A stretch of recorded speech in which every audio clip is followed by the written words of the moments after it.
नमस्कार, आपण पाहत आहात मराठी साप्ताहिक निर्भीड सम्राटचे यूट्यूब चॅनल निर्भीड सम्राट मध्ये आपले स्वागत आहे। अण्णा माहिती अधिकार कायदा 2005 जो आपल्या प्रयत्नातून कायदा झाला त्या कायद्यामध्ये काही बदल केलेले आहेत। माहिती मागत असताना काही बदल केलेले आहेत, जसं की जे माहिती शुल्क होतं त्याच्यावर तिकीट लावावं लागायचं ते 10 रुपयावरून 30 रुपये केलंय। पहिलं 10 दिवसात जी माहिती देण्याबाबतचा निकाल घेण्यात येत होता तो 30 दिवस केलाय। त्यासोबतच वरिष्ठ आता ठरवणार आहेत की ही माहिती द्यायची आहे का नाही। आपली अधिकारी ठरवणार की माहिती द्यायची लगेच का नाही द्यायची, माहिती अधिकारात मागवलेली माहिती, असे काही बदल केलेले आहेत। कसं पाहता तुम्ही या बदलाकडे?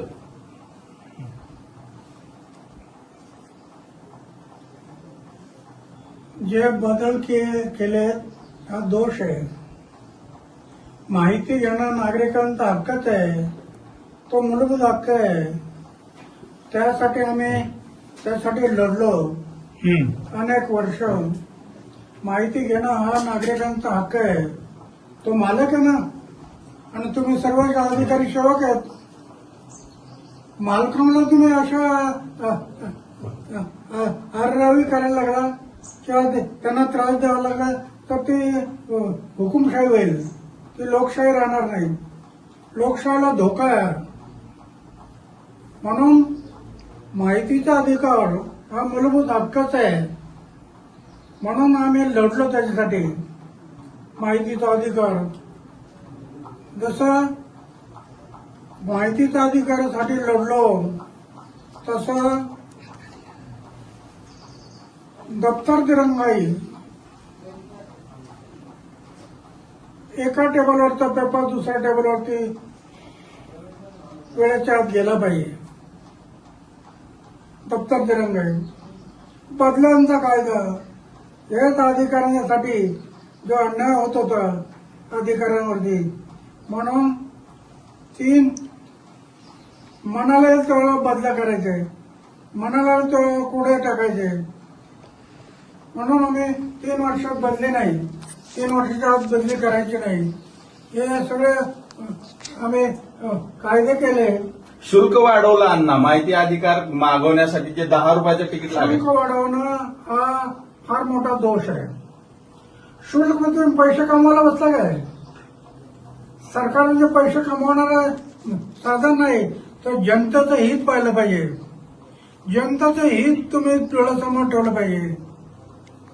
तुम्ही पैसे कमवायला लागला, पैसा जर डोळ्यासमोर ठेवला तर बरोबर नाही।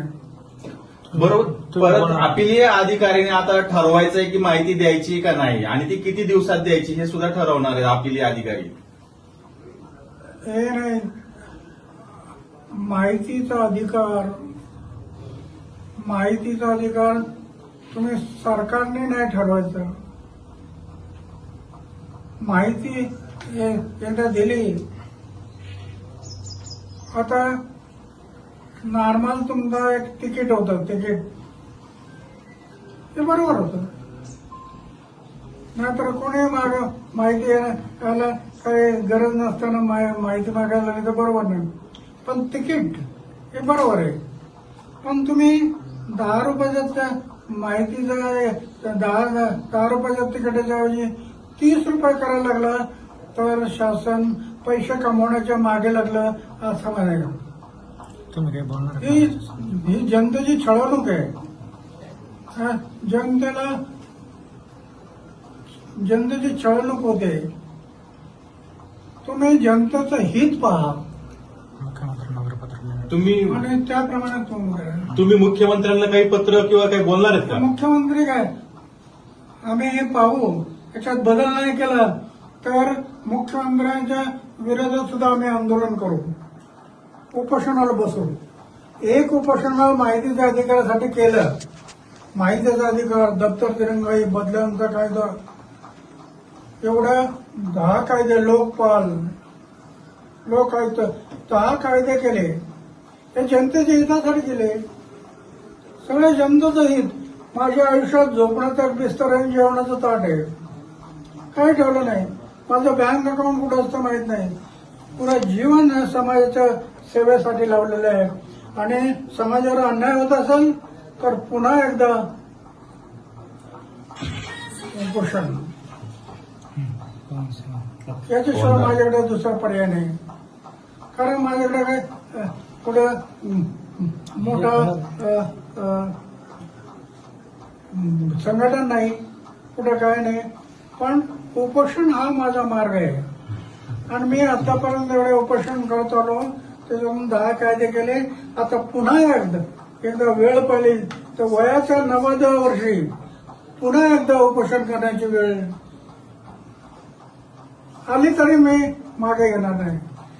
जनतेच्या हितासाठी मी जीवन अर्पण केलं ना. जगेल ते समाजासाठी, देशासाठी, आणि मरेल ते समाज आणि देशासाठी. ते व्रत घेतलं मी. अण्णा